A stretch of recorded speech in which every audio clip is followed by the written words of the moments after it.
예, 오늘의 진도를 나가도록 하겠습니다. 지금 화면에 보시는 것처럼 이미 한 3회에 걸쳐서 컴퓨터 프로그램은 도대체 뭐냐, 뭐 이런 거. 그 다음에 고주적 프로그램은 뭐냐, 정보화학 프로그램, 객체시장 프로그램 뭐냐에 대해서 설명을 했습니다.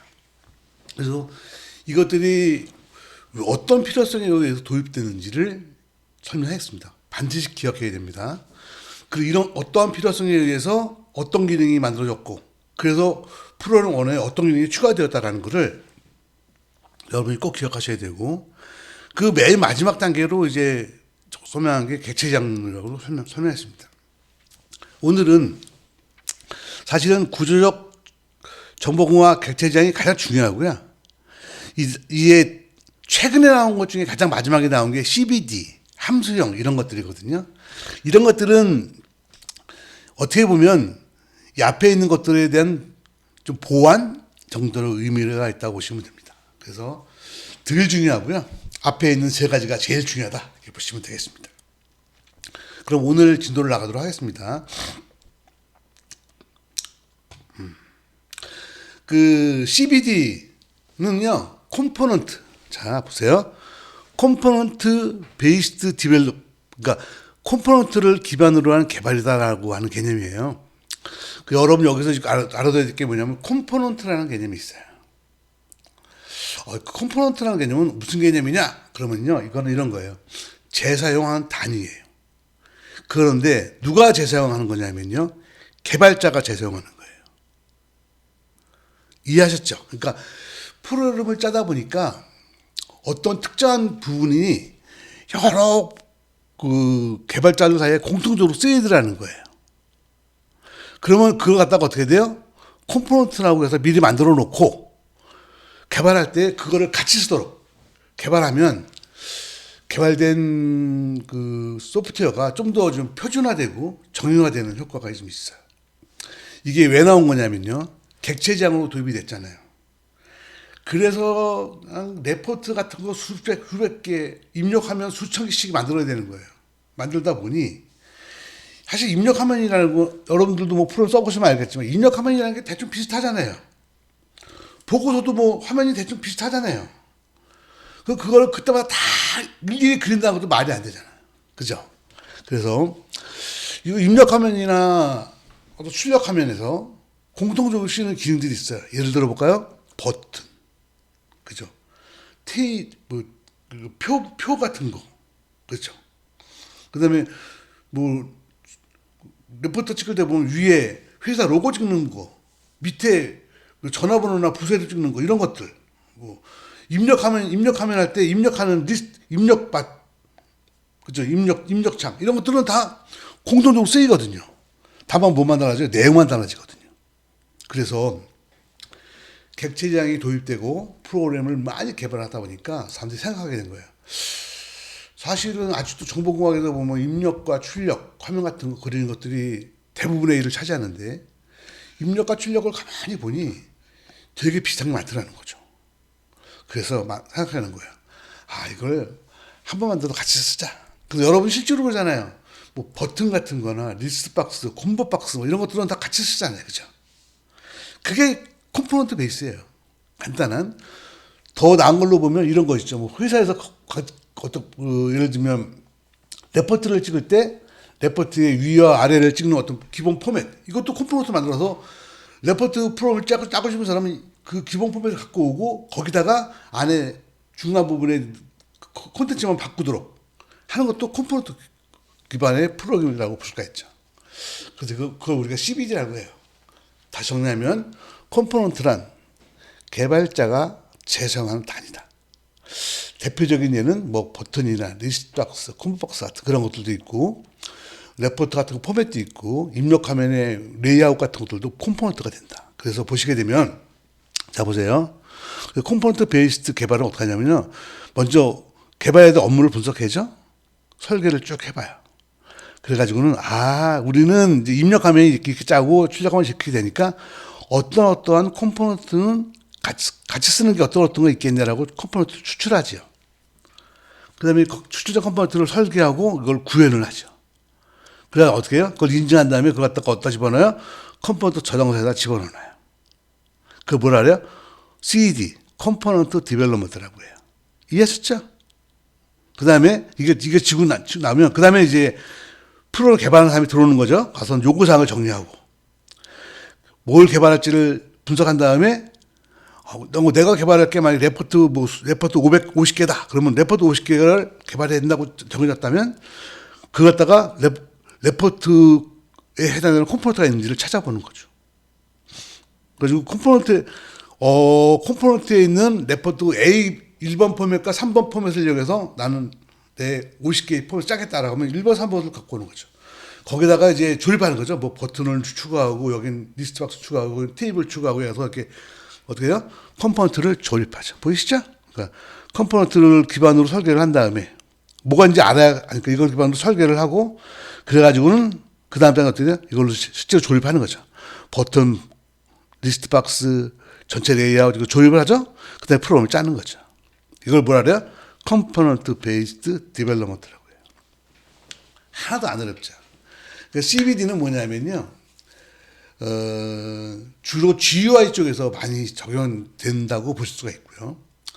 입력화면이나 출력화면, 보고서화면 같은 것들이 원래 전체 개발의 프로그램에서 굉장히 한 70%를 차지해요. 그런 것들 짤 때 그 공통적인 요소들을 미리 정해놓고 재활용하자라는 개념 출발한 거라서 이거는 뭐 구조적 프로그램이나 정보공학 프로그램, 객지장 프로그램 레벨은 아니고요. 그것들에 대한 보조 정도로 보시면 돼요. 그래서 최근에 특히 개발의 프로그램이 객체장으로 하면서 많아졌다고 그랬잖아요. 그럴 때 적용되는 거예요. GUI 쪽에서 많이 쓴다. 중요한 거는 이제 컴포넌트의 개념이죠. 컴포넌트는 개발자들의 재산은 아니다라는 거를 설명했어요.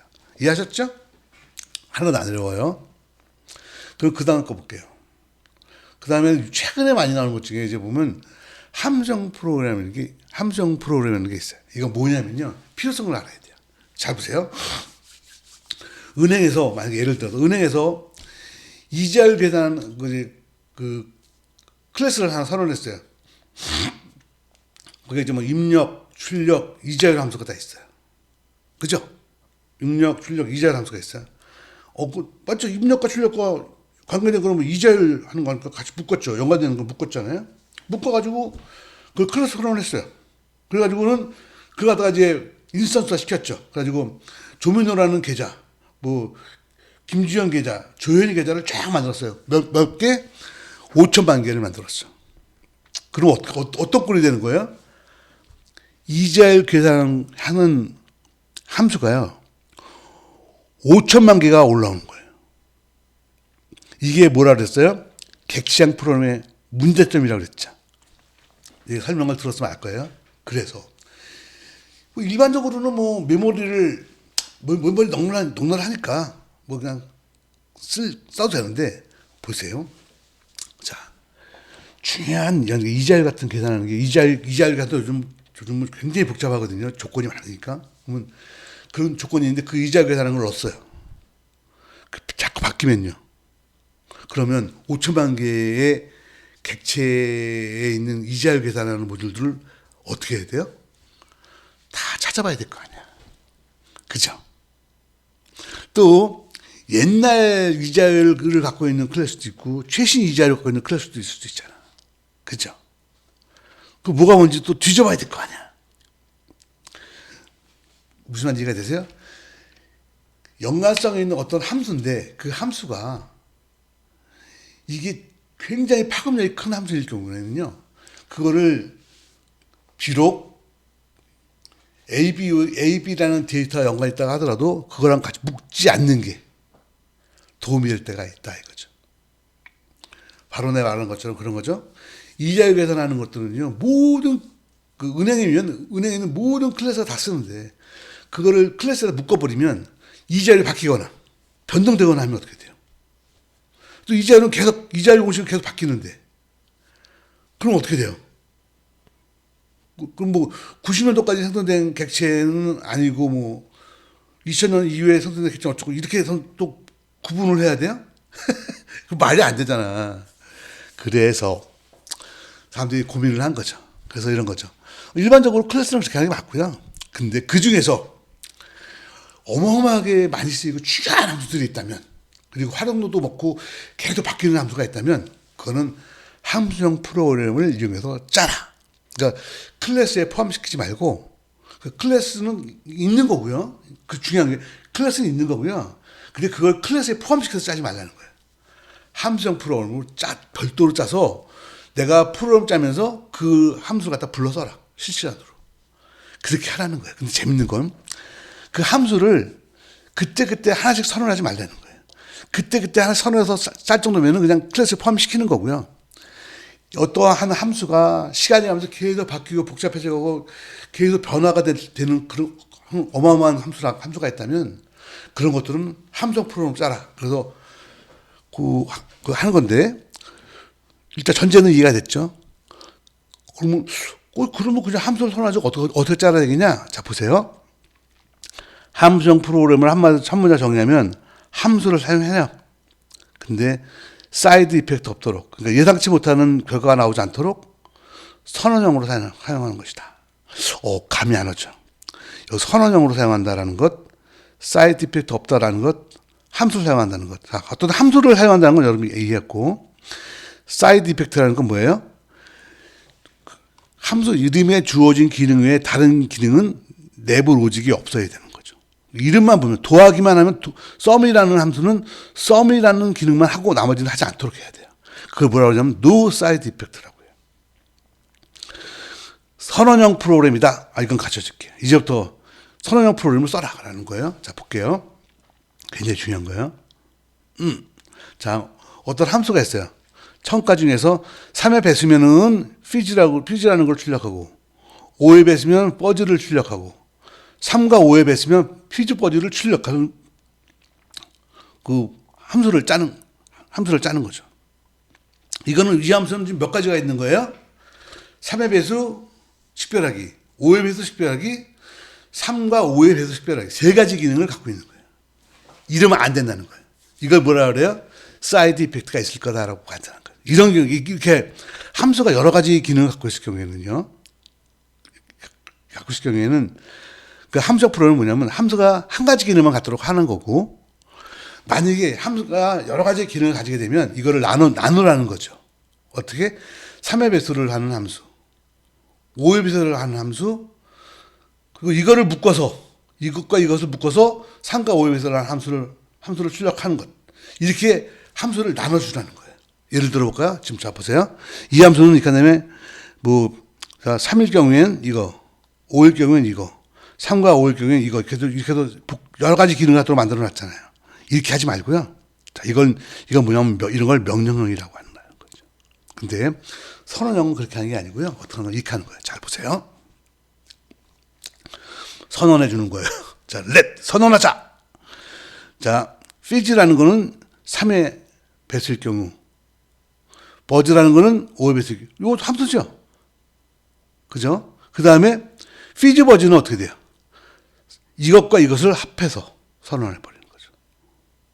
지금 어떻게 하는지 감이 쓰시죠? 그러니까 함수가 복잡한 많은 기능이 있을 경우에는요, 그 가장 기본이 되는 걸 먼저 선언해 주고, 그걸 선언해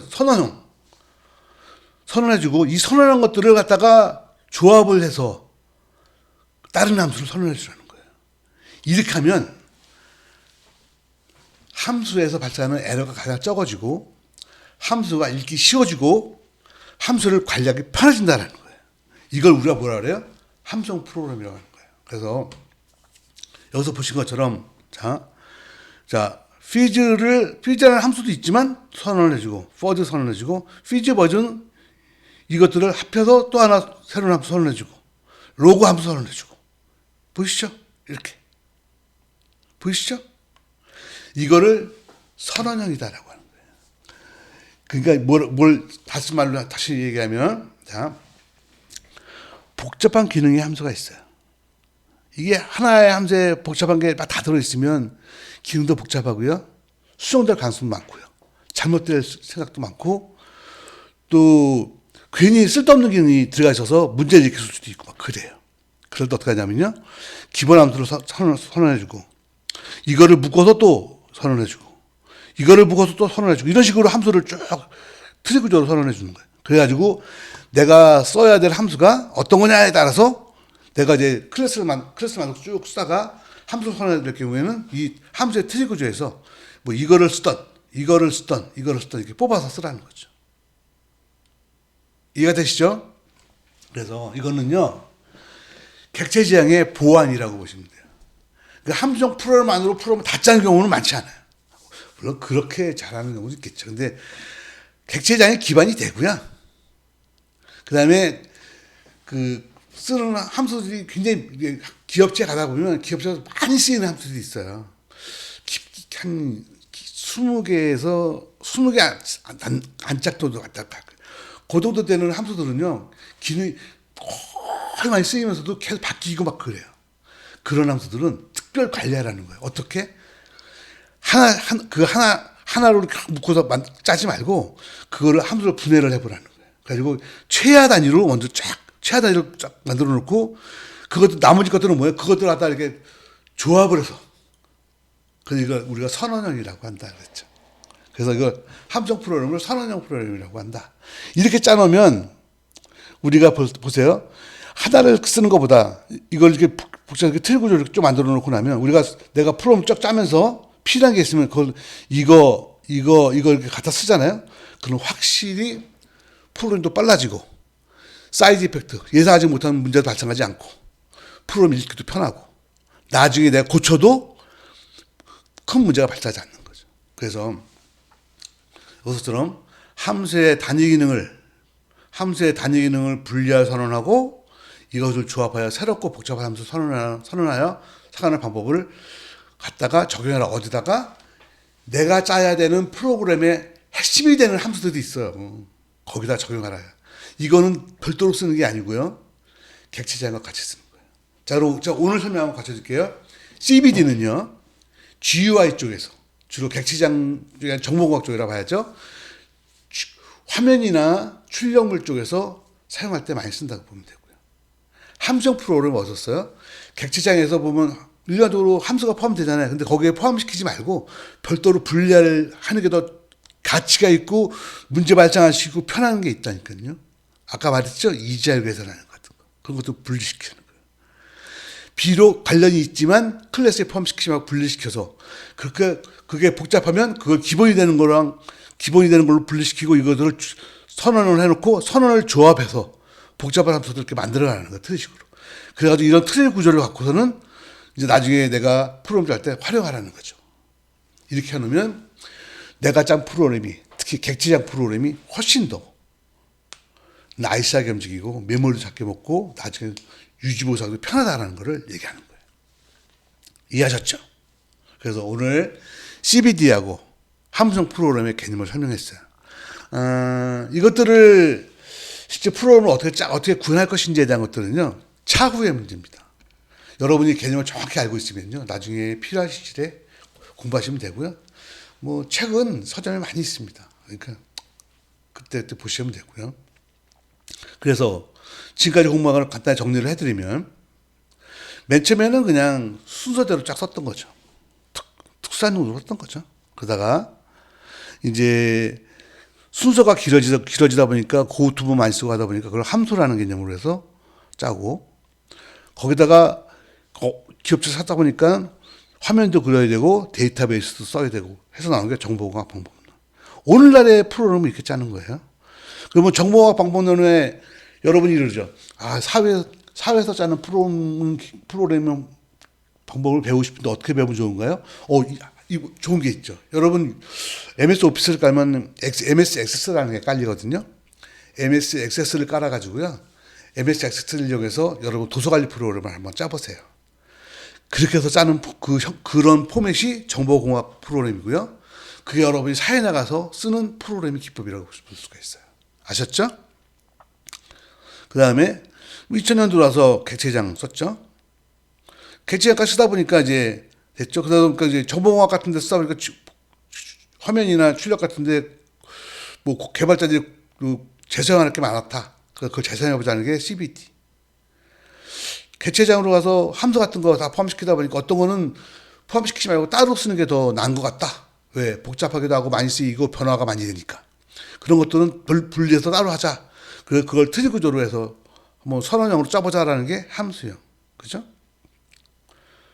그 다음에 이제 뭐, 정보공학이나 객체지향 방법론 같은 게 막 요즘 너무 정형화되어 있고 서류 작업이 너무 많잖아요. 그러니까 서류 작업을 좀 줄이고 거기까지 뭐 대화 시간 늘리자 해서 새로 나온 게 에자일이라고 했어요.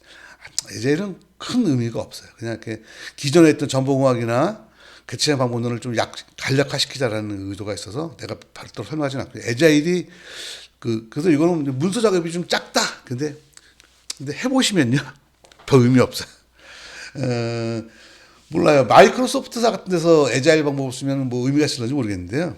일반 인사관리나 생산관리처럼 업무용 프로그램을 딸 때는요, 문서가 있어야 돼요. 문서가 없고 서류가 없으면요, 세월이 지나면 그거를 관리하기 어려워서 사실은 저는 기존에 정보공학이나 객체지향 방법론을 쓰던 다 많은 문서들이 필요하다고 생각하는 사람 중에 한 명입니다. 그래서 에자일 방법 같은 것들은요, 실제로 뭐 보면 MS나 그걸 몇 군데서만 오라클이나 몇 군데서만 써요. 주로 밴드에서 많이 쓰지 일반 기업체에서는 잘 안 쓴다 이렇게 보시면 되겠어요. 이게 왜 나왔는지는 설명했죠. 그래서 여기까지가 이 프로그램 기법이 쭉 발전해온 그 절차와 과정을 설명한 거예요. 오늘 여기까지 하고요. 다음 시간에는 여러분한테 얘기한 것처럼 요 객체지향에서 말하는 것처럼 뭐 5원칙이나 여러 가지 있었죠. 그것들에 대해서 설명을 드릴 거예요. 지난 며칠간 여러분과 제가 공부했던 프로그래밍 기법의 발전 과정. 그죠? 그게 발전하면서 실제 여러분 프로그램 C나 자바책 같은 데 보면 목차를 쭉 보시면 알아요. 거기 보시면 목차를 쭉 보시면서 이런 것들은 언제 어떻게 왜 들어갔구나라는 걸 여러분이 발견할 수 있기를 바랍니다. 이해하셨죠? 이제 여러분은 이제 프로그램 언어, 뭐 C나 자바 언어의 목차에 나오는 것들을 보면 다 식별할 수 있습니다. 제가 설명해 드린 거 외에는 다 라이브러리이기 때문에 미리 만들어 놓은 함수이기 때문에 그거는 배우기만 하면 되는 거니까 나머지는 특별한 게 없습니다. 자, 오늘 지금까지 해서 프로그램 언어에 대해 개념을 설명드렸고요. 이제는 다음 주부터는 이제 객체지향에서 쓰이는 것들에 대해서 좀 몇 주간 설명을 드리도록 하겠습니다. 수고하셨습니다.